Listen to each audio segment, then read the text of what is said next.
ये है दोस्तों लिपस्टिक फाइकस। उसका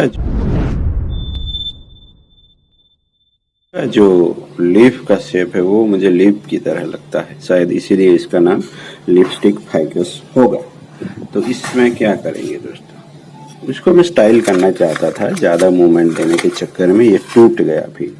तो कभी कभी ऐसा होता है, तो टूट जाता है तो हमारा दिल भी जैसे टूट जाता है और हमें भी अच्छा नहीं लगता।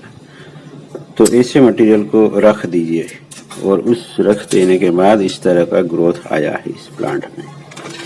स्टाइल करते वक्त टूट गया था, एक्सट्रीम बेंडिंग चाहते थे हम, तो कुछ और करेंगे एक्सट्रीम बेंडिंग आज, और फिर देखते हैं क्या कर सकते हैं दोस्तों। तो इस तरह से अगर आपसे भी प्लांट टूट जाता है तो उसको ऐसे ही रहने दीजिए दोस्तों, वैसे ही पड़ा रहेगा, रिकवरी करेगा।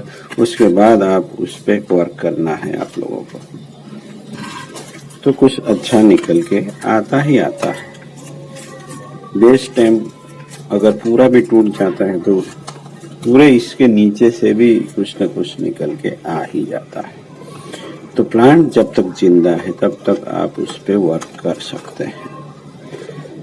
कभी कभी तो मरे हुए प्लांट भी जिंदा होते हुए देखे हैं, यानी एकदम से सब पत्ते भी मुरझा जाते हैं, अचानक से आप पूरी होप खो देते हैं, प्लांट अब तो गया ही समझो। हम कुछ ना करते, उसको पानी में छोड़ देना होता है, जहाँ वेस्ट का, वैसा वीडियो भी बनाया है मैंने, वेस्ट का पानी है वहाँ आप उसको छोड़ दीजिए और अपने आप वो अचानक से निकलने लगता है दोस्तों। तो यहाँ क्या करेंगे हम, यहाँ एक ब्रांच है और इसकी सुरक्षित अंतराल पे तो वो रखेंगे। अब यहाँ 3 ब्रांचें हो जाती है, तो फिर एक ब्रांच जाएगी दोस्तों। कभी भी 3 ब्रांचें एक साथ एक ही लेवल पे नहीं रखनी है, बस हो जाता है।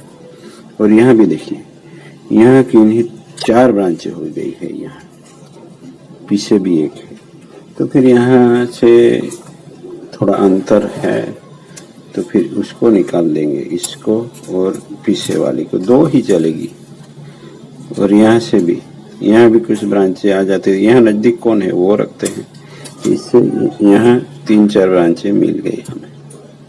तो ऐसे वर्क होता है दोस्तों। अब यहाँ सिंपल सी एक बार मूवमेंट दे देंगे, फिर ये अपने आप ये प्लांट स्टाइल में आ जाना चाहिए।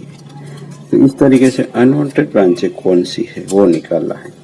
जो यहाँ से अगर यहाँ से डिस्टेंस ज़्यादा है तो फिर जो ब्रांच पहले आती है उसे रखना है, और उसके बाद जो आती है उसको निकाल लीजिए, और उसके बाद जो आती है उन दोनों के बीच में थोड़ा सा अंतराल है तो फिर वो रहने देनी है। 1.5 इंच से कम और 2 इंच से ज़्यादा नहीं है तो चलता है।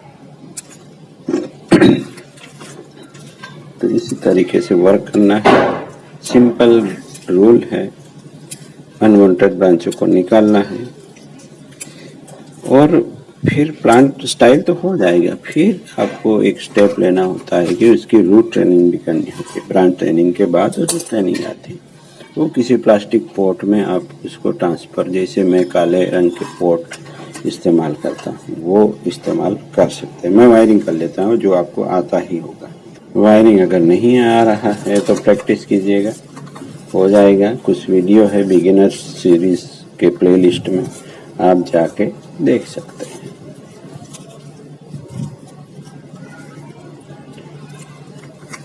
तो पहले केवल वायरिंग करनी है, बेसिक शेप मिलने के बाद आप वायरिंग ना कीजिए, सिर्फ प्लांट को बैलेंस में रखिए और बढ़िया सा डिजाइन हो जाता है प्लांट।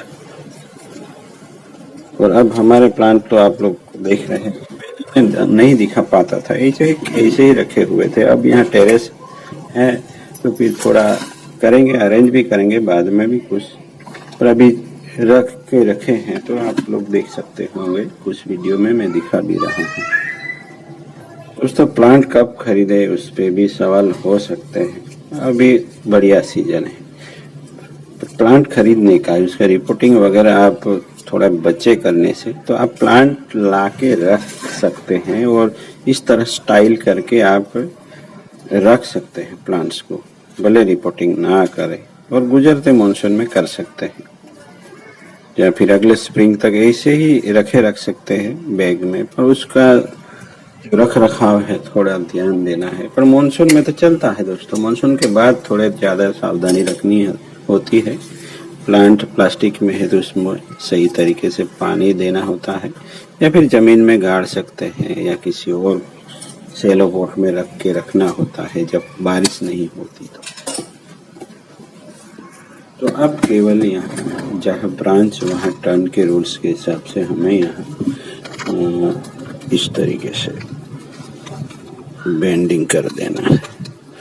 अब कहीं भी किसी भी डायरेक्शन में यहाँ ब्रांच आ गई देख सकते हैं, तो उससे वहाँ से टर्न ले लेना है।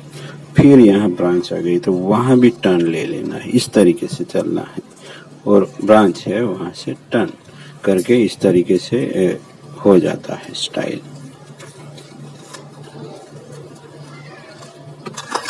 यहाँ इसकी स्पेस आ गई तो यहाँ हम इस ब्रांच को प्लेस कर रहे हैं, ऐसे ही करते चलना है। यहाँ दोस्तों समझने वाली बात है, एक ही लाइन में दो ब्रांच है, पर यहाँ वाली अब निकाल देंगे तो ये वी शेप बन जाता है। वो अगर किसी को समझ में ना आता है तो सवाल के रूप में हमें पूछ सकते हैं, और तरीके से समझा दिया जाएगा अगर किसी को समझ में ना आया है। स्टाइल की तो कोई बात ही नहीं है, अब जो ब्रांचें हमें मिलेगी उसी के साथ हम आगे बढ़ेंगे दोस्तों। यहाँ कौन सी स्टाइल होगी कह नहीं सकता दोस्तों, ये ऐसे पड़ा रहेगा।